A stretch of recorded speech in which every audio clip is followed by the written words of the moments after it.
Good morning students, welcome to physics class. Today we are going to start a new chapter number 11, work and energy. So in the previous chapters we were talking about the ways of describing the motion of object, the cause of motion and gravitation. So in this chapter what we are going to learn is we are going to learn the terms of work, energy and power. So little bit you know about work, energy and power as you have learned it in smaller classes. We are going to study in a broad sense here. So here the first term work. So what do you mean by work? Is there any difference in the way we use the term work in day-to-day life and the way we use in science? So let us see that one. For that what we are doing is we are going to make this point clear with some examples. So here one girl is there, her name let it be Kamli. Here Kamli is preparing for the examination. She is spending lot of time in studies. She is reading the book, drawing diagram, organizing her thought, collecting question paper, attending classes, discussing problem with her friends and performing experiments. She spends a lot of energy on this activity. Now here, as per us, she is working hard, isn't it? For us, she is working hard. But if we take in the sense of science, she had done a very little work only. So, in a sense, we can say she is working hard, but according to science, she is doing a little work only. Now, suppose you are working hard to push a huge rock. So there is a very big rock is there and you are pushing it. Now you are using your complete energy and after a few minutes you get completely exhausted, isn't it? However, here also work is not done.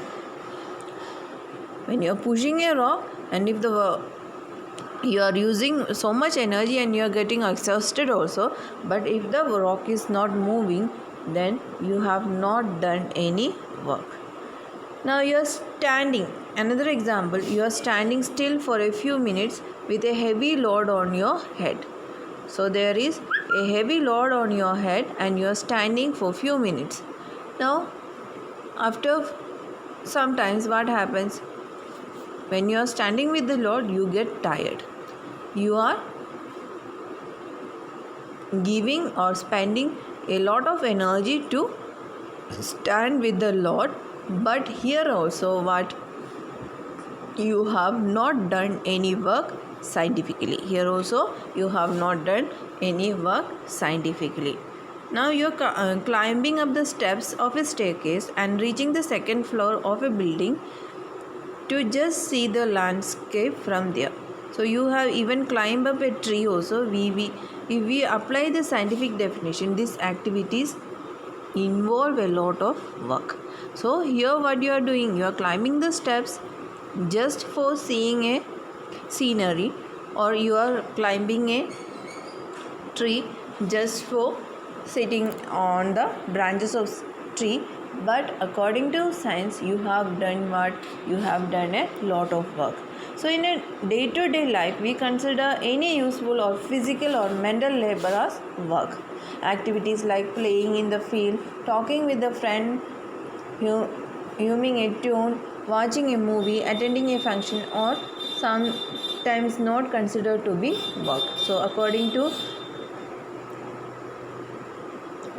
science, some of the works are not considered as work.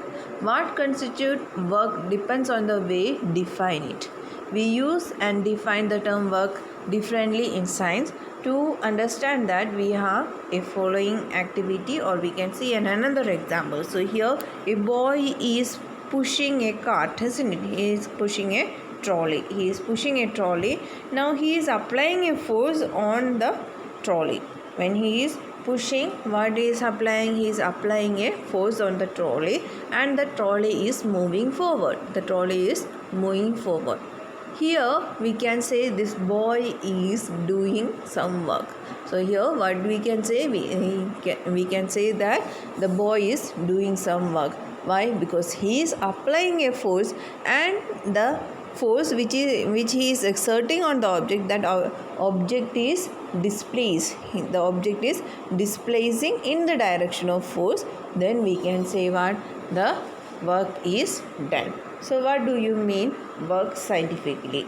So what is work? Work is said to be done when a force is acting on a body and the body is displaced in the direction of force.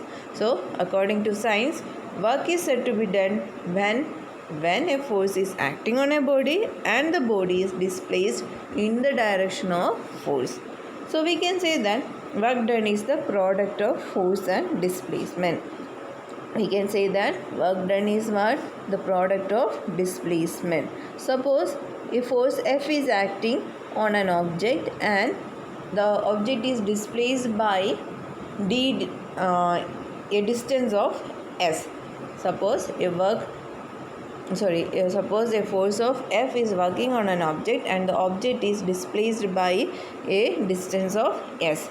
Then how can we write the equation? Work done equal to force into displacement, and work done is represented by W, capital letter W. So we can write W is equal to F into S. So here the work done is only having magnitude and it is not having direction. So is it a scalar or a vector quantity? It is a scalar quantity. Now you have the doubt, force is a vector quantity, displacement is a vector quantity, then how came work is scalar? So actually this you will learn in the higher classes in 11, 12. Actually work is the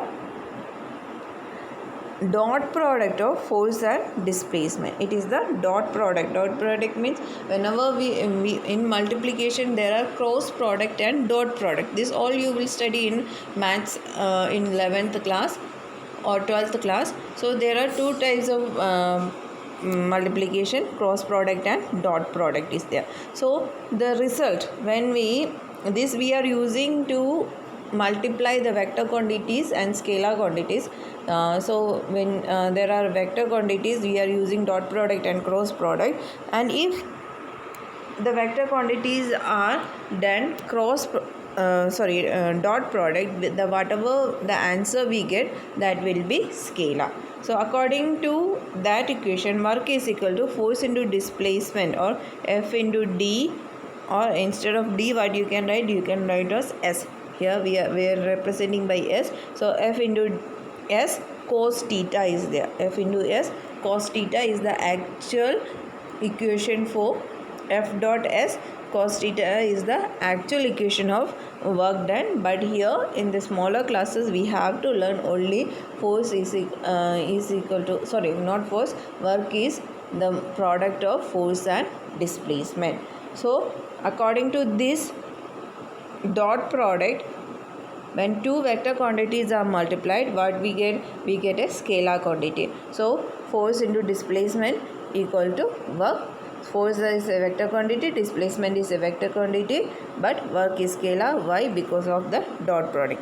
That just for doubt clearance only I am explaining you. You don't have to think much more in this one. What you can do is we can learn only work is equal to force into displacement. And some of you may come with the doubt, I know, that force is vector, displacement is vector, then why work is scalar? For that only I am explaining this one.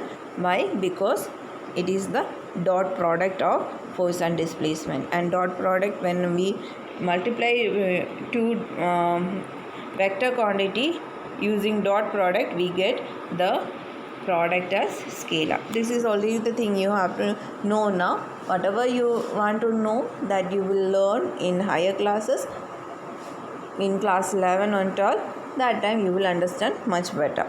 So here whatever we have to learn, we have to only think that work is equal to force into displacement, and work is having only magnitude, it is not having any direction, so it is a scalar quantity. So here we were talking about work. Work is said to be done when a force is acting on a body and the body is displaced in the direction of force. Now work done is the product of force and displacement. So what we can do, we can write work is equal to force into displacement. Work is represented by the letter W and force is represented by the letter F and displacement by S. So we can write F is equal to F into S. Now work is only having magnitude and it is not having direction, so it is a scalar quantity. Now SI unit of force is what? Newton. SI unit of force is Newton.